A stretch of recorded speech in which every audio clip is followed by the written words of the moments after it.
오늘 함께 하실 바이블 타임은 22일 나면서부터 눈먼 사람을 고치시다 라는 요한복음 9장 1절에서 23절의 말씀입니다.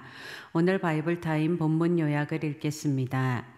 예수님은 안식일에 태어날 때부터 눈먼 사람의 눈에 땅에 침으로 개워낸 진흙을 발라 실로암 못으로 가서 씻으라고 하심으로 그의 눈먼 것을 고쳐주신다.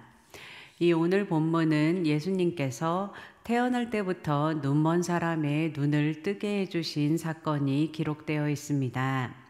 예수님께서 이렇게 눈먼 사람의 눈을 뜨게 하는 기적을 통해 자신이 하나님이 보내신 메시아라는 것을 밝히시는데요. 이 눈먼 사람의 눈을 뜨게 하는 것은 메시아 사역의 중요한 징표 중에 하나입니다. 구약 성경은 사람이 눈을 멀게 되는 것이나 눈먼 사람이 눈을 뜨게 되는 것은 하나님께 달린 일이라고 말하는데요. 이 출애굽기 4장 11절은 여호와께서 그에게 이르시되 누가 사람의 입을 지었느냐 누가 말 못하는 자나 못 듣는 자나 눈 밝은 자나 맹인이 되게 하였느냐 나 여호와가 아니냐라고 말하고 있고 시편 146편 8절은 여호와께서 맹인들의 눈을 여시며 여호와께서 비굴한 자들을 일으키시며 여호와께서 의인들을 사랑하시며 라고 말하고 있습니다. 또 메시아가 오실 때 행하실 일 중 대표적인 사례가 눈먼 사람의 눈을 뜨게 하는 일이라고 구약 성경에 기록되어 있습니다. 이사야서 29장 18절에는 그날에 못 듣는 사람이 책의 말을 들을 것이며 어둡고 캄캄한 데에서 맹인의 눈이 볼 것이며 라고 쓰여져 있고 이사야서 35장 5절에는 하나님께서 그때에 맹인의 눈이 밝을 것이며 못 듣는 사람의 귀가 열릴 것이며 라고 쓰여져 있습니다. 이 예수님께서는 태어나면서부터 눈먼 사람의 눈을 뜨게 하시고 또 자신이 메시아 되심을 드러내시고 사람의 모든 재난을 죄의 결과로만 돌리려는 유대인들의 전통적인 관념을 고쳐주십니다. 이 제자들은 나면서부터 눈먼 사람을 보며 이 사람이 눈먼 사람으로 태어난 것이 누구의 죄 때문이냐고 물었습니다.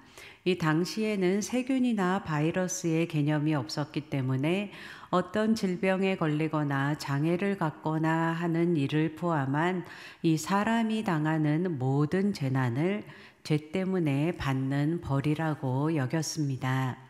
그렇지만 예수님께서는 그 누구의 죄도 아니고 하나님께서 하시는 일을 드러내려 하심이라고 가르쳐 주십니다. 이 많은 사람들이 집안에 무슨 일이 생기거나 자신의 신상에 무슨 일이 생길 때 내가 무슨 죄를 지어서라고 자연스럽게 생각하는데요. 이 실제로 어떤 일은 자신의 죄 때문에 생긴 일일 수 있지만 많은 일들이 우리가 통과해야 하는 성숙을 위한 시련이나 하나님의 영광을 나타내기 위한 일일 수 있다는 것을 잊지 않으면 좋겠습니다. 이미 구약에도 욥기를 통해 하나님께서는 사람이 당하는 재난과 고난이 죄 때문만은 아닐 수 있다는 것을 가르쳐 주셨음에도 불구하고 많은 사람들이 인과응보라는 렌즈로 모든 일을 보려고 합니다. 우리가 이해할 수 없는 일도 있다는 것을 인정하지 못하고 어떻게 해서든 왜 이런 일이 일어났는지 이해하고자 하는 노력의 일환이 아닌가 생각하는데요. 우리가 겪는 모든 것이 죄 때문이라고 생각하지 않으면 좋겠습니다. 어떤 경우에는 나도 모르던 나의 믿음이 어떤지 알게 하는 일일 수 있고 어떤 경우에는 성숙을 위한 성장통처럼 통과해야 하는 과정일 수 있고 어떤 경우는 합력하여 선을 이루게 하심일 수 있고 어떤 경우는 더 좋은 것을 주시기 위함일 수 있고 어떤 경우는 오늘 본문처럼 하나님의 이름을 영화롭게 하기 위해서일 수 있습니다.